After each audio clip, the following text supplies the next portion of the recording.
Voici les faits saillants de la séance du Conseil de ville du lundi 7 novembre à Magog.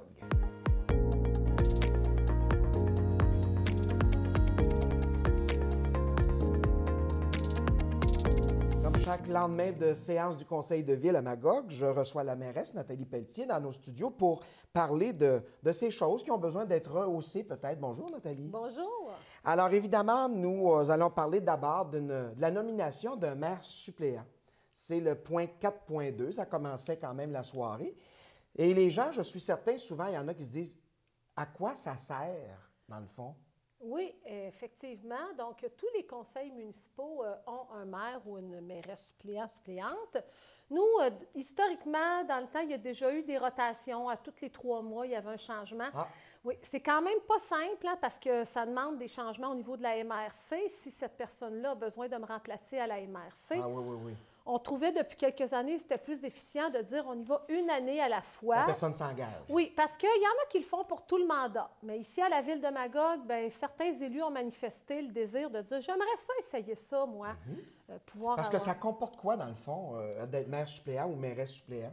Bien, dans le fond, c'est de remplacer la mairesse, hein, dans notre cas, si je suis à l'extérieur, si j'ai des engagements qui deviennent conflictuels.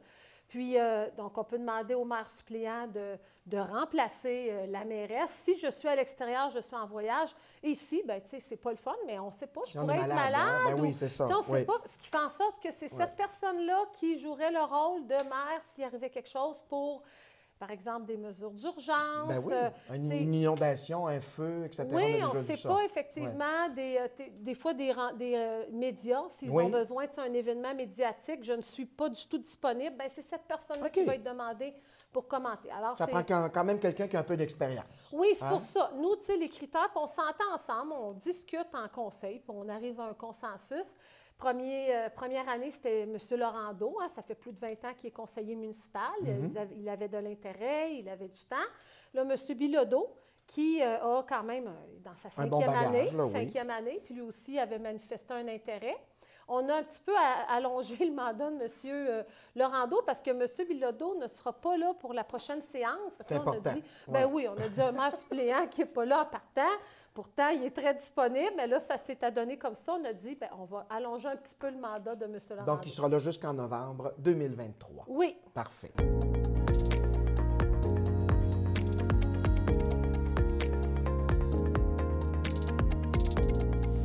On va un peu plus loin dans la séance, on y va au point 9.1 où on a parlé de bourses remises aux jeunes athlètes magogois dans le cadre de la politique d'aide à l'élite en sport amateur. Ça, c'est pour aider nos espoirs qui pourraient devenir des espoirs olympiques peut-être.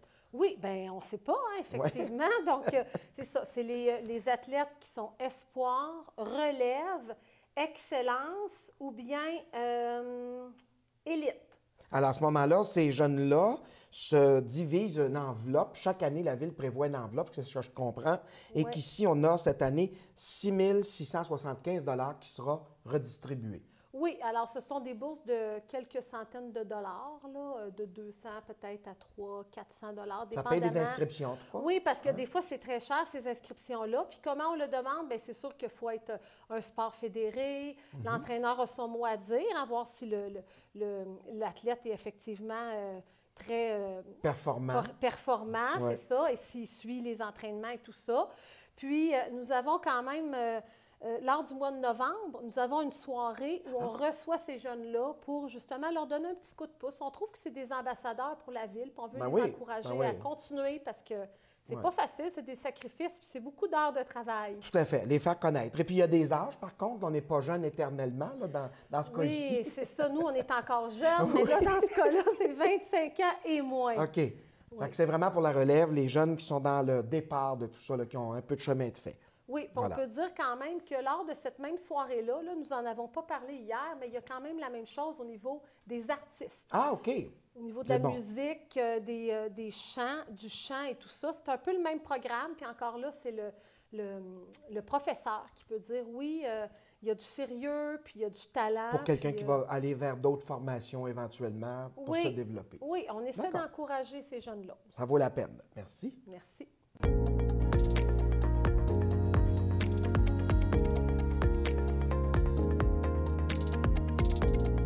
Dans la séance du Conseil, c'était le point 7.1. On va parler d'environnement, Madame la mairesse, parce que là, il y a deux choses ici. On va le faire en deux parties. L'appui au projet plan de connectivité de l'autoroute 10, évidemment, stratégie de gestion. Bon, là, on va parler tout de suite de ces passes phoniques. Hein. Peut-être que les gens se sont dit, mais qu'est-ce que c'est? Il y a de l'image à l'appui, bien sûr, pour comprendre. La nature, on comprend qu'on veut y donner beaucoup de place aujourd'hui, puis on veut réparer peut-être des erreurs du passé. Hein? Oui, puis permettre à la nature de voyager au-dessus de nos autoroutes et surtout pas sur nos pare-brises. Effectivement, vous avez tout à fait raison. Ce qui fait, on appelle ça des écoducs. Hein? Oui. Puis, le projet, c'était mené par Corridor Appalachien. Les gens ont sûrement vu ça. En septembre. En septembre. Il y avait eu quand même une conférence de presse. C'est juste que nous, on a dit, en tant que conseil, on appuie, hein, puis on est d'accord avec ça. Puis on veut faire en sorte que quand il va y avoir de tels projets, notre fonds réglementaire va être en lien puis va permettre ces passages-là. Qu'on ait tout de suite la réflexion. Hein? Oui, le réflexe de dire, il faut faire attention. Oui, parce qu'avec les changements climatiques, hein, la faune, justement, se déplace pour aller vers des endroits souvent plus fraîches et tout ça. Au niveau il y a plus de déplacements qu'avant, donc plus d'animaux traversent l'autoroute. C'est des risques. Des risques pour eux, risques pour nous. C'est pour permettre ces déplacements-là. Un des corridors qui est écologique, là, qui est prévu, c'est entre autres entre Austin et Magog, mais quand on parle d'Austin, on parle de la partie là, le long de la 112, de la route 112, oui, de l'autoroute 10. Oui, c'est ça. Oui. Alors, ça touche. Puis, lors de l'annonce, il y avait eu 11 maires et mairesses qui étaient là, hein, de Magog à Bromont, puis tous les maires et mairesses. C'est quand même un projet avec une belle concertation. Les gouvernements étaient à l'aise aussi avec ça. Tout le monde rentre dans le même sens. Puis c'est quand il va y avoir des travaux majeurs sur les autoroutes qu'ils vont pouvoir faire tant qu'à faire, faire mieux. En profiter. Oui. Parfait. Puis l'autre élément, c'est stratégie de gestion et plan d'action des milieux naturels de la ville. Il y a quand même un lien à faire, hein, parce que comme on dit, on est beaucoup dans nos outils de planification. Oui. Puis là, c'est pour nous aider parce qu'on a une pression de développement et on en veut quand même du développement à Magog pour faire en sorte qu'il y ait plus de portes. Hein, mais on veut le faire de meilleure façon, peut-être? Tout à fait. On veut le faire de meilleure façon. Donc, cette information-là, on va l'avoir. Où sont nos milieux naturels qui sont les plus intéressants à protéger? Alors, oui, construire, mais tout en protégeant, mieux construire de façon plus responsable, développer notre territoire de façon plus responsable. Et laisser des bandes, bon, on a déjà parlé là, par le passé, là, les bandes riveraines plus larges, garder de la forêt entre certains projets aussi. Oui, hein? C'est ça, tout à fait. Puis ça, la Ville, depuis quelques années, donnait un montant dans le fonds des municipalités pour la biodiversité. Donc, on utilise un petit montant qu'on avait mis de côté pour pouvoir nous permettre de développer cet outil de planification-là qui va nous aider, comme on a dit, à mieux faire pour l'avenir. Les gens font appel à la Ville pour avoir de l'information. Merci.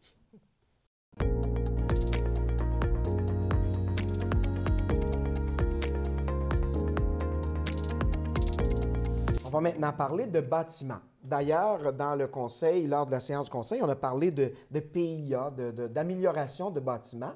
Oui. Et pour certaines personnes, là, ils peuvent peut-être être surpris de voir que c'est sur un bâtiment d'un certain âge, mais ce n'est pas nécessairement un bâtiment patrimonial de très longtemps, là. Non, bien, les PIA, c'est ça. Les PIA, c'est des règles où, quand on est dans un secteur de PIA, ça passe au comité consultatif d'urbanisme, puis on veut qu'il y ait une intégration là, avec le milieu. Okay. C'est ça que ça veut dire. Alors, dans le cas de celui devant la DIFCO, c'est un bâtiment qui va être complètement relooké. Oui. Mais il y a quand même des choses à tenir compte là-dedans. Là. Oui, ça, c'est intéressant parce que dans la longue série de PIA, il y en avait un qui était peut-être intéressant pour monsieur, madame, tout le monde, hein, nos citoyens et citoyennes, dans le sens que on a la CS Brooks, la DIFCO, puis au centre, il y a le café La Shop. Derrière, il y a un bâtiment qui avait besoin d'amélioration. Puis là, il y a réfection des murs, des fenêtres et tout ça. Ça va être une belle amélioration. On est content qu'il se passe quelque chose dans ce secteur-là. Ça va améliorer l'affaire. Oui. Dans le point 8.2, il y avait l'adoption de l'inventaire patrimonial des bâtiments d'intérêt de la ville de Magog. Inventaire, il faut le souligner, qui avait été fait en 2008. Oui. Mais là, on vient appuyer davantage en disant, voici les bâtiments, voici un règlement aussi, puis l'adopter, ce règlement-là. Oui, c'est ça. Alors, on a fait aussi une hiérarchisation qu'on appelle, c'est de mettre en ordre de valeur. Hein? Ah oui, oui, OK. Parce que là, on a maintenant, c'est 160 bâtiments. Il y en a qui ont une valeur très forte au niveau d'authenticité, au niveau de la valeur patrimoniale et tout ça. Donc, on a hiérarchisé. Puis, il y a 160 bâtiments au complet, dont 12 dans le quartier des Tisserands. Oh, quand même. Puis, on a aussi une aide financière qui vient avec ça. Parce que, tu sais, on demande aux gens, dans la mesure du possible, aux propriétaires privés, de conserver ces bâtiments-là. Certains éléments. Oui, tout ça. la façade extérieure. Il y a un coup de pouce sur la restauration. Important de dire, hein? C'est Oui. quand on ramène à l'origine la C'est ça, restauration. avec des matériaux quand même d'origine ou, tu sais, c'est quand Ou même en tout cas, qui compense. assez là, ouais. strict. Ça peut être Ouais. jusqu'à 30 000 $. Mais ce qui peut être intéressant pour ces gens-là, c'est qu'il y a également un service conseil.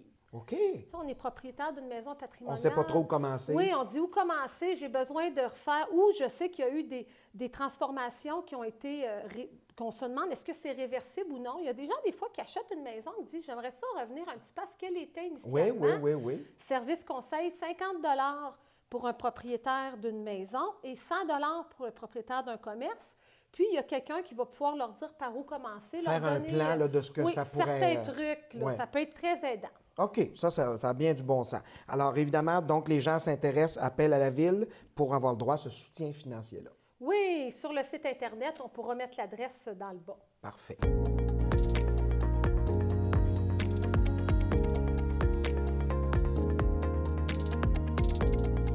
Alors, on a le temps pour un dernier point.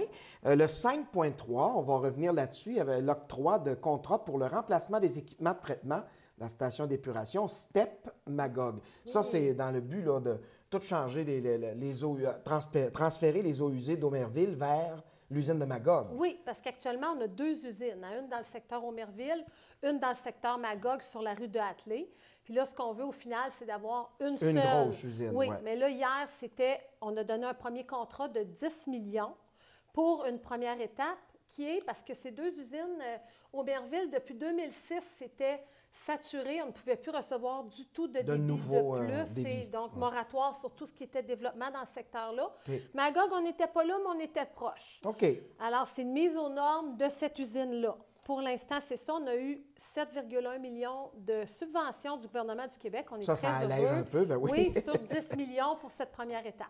Donc là, c'est la compagnie Allen Entrepreneur Général Inc. qui a remporté, si on veut, la soumission. C'est le plus bas soumissionnaire. Conforme. Conforme. Alors, on n'a pas Ça, le choix. conforme, ça voulait dire quoi? Maintenant, on l'ajoute pour il y a dire que toutes les vérifications étaient faites. Oui, il y a des devis, puis c'est ça. Si c'est conforme, ça passe, c'est toujours le plus bas prix. Parfait. Donc, ces gens-là, on le comprend, là, vont venir installer des choses. C'est une première étape. Après ça, Oui. cet automne, tout de suite. Là. Puis après ça, Oui. on va se retrouver au printemps. Au printemps, c'est ça, on va sûrement revenir ici en parler, parce qu'on va redonner d'autres contrats encore de plusieurs millions, parce qu'au final, tout ça ensemble, c'est un projet de 55 millions au final. Alors, ça va être augmenter la capacité de l'usine de Hatley pour recevoir tout ce débit-là pour l'ensemble de la ville d'eau usée. Ensuite, détourner, ajouter une conduite entre le secteur Aumerville jusqu'au secteur de Hatley. Et ça va passer sous la rue principale Est, le long de la C'est rivière, ça. finalement. Oui, là. donc refaire à neuf complètement la rue Saint-Patrice-Est. Bien, la rue Saint-Patrice-Est est passée, traverser la rivière, effectivement, dans le coin de la rue Élie. Ajouter une piste cyclable, ajouter un trottoir et tout ça. Ça va de toute beauté. Alors, Oui. évidemment, les gens vont avoir la piste cyclable plus large, trottoir plus large. Et moi, j'ai bien compris, on rétrécit les voies véhicules. Donc, on va aussi rapetisser la vitesse. Voilà. Oui, c'est ça. On va effectivement ralentir. Encore là, un beau lien à faire avec notre transport actif. Hein, on est là-dedans, fait que ça va aider. Ça va. C'est encourager vers ça les qu'on gens s'en va. à, Voilà. à rouler et à marcher sur cette rue-là davantage. Voilà. Ben alors, merci beaucoup. Et puis, s'il y a des gens qui ont des questions, je vous rappelle, vous pouvez toujours aller sur le Facebook de la Ville ou encore appeler au 843-3333 pour poser vos questions. 444 quand Voilà. vous nous écoutez lors des séances du conseil. Merci beaucoup. Merci.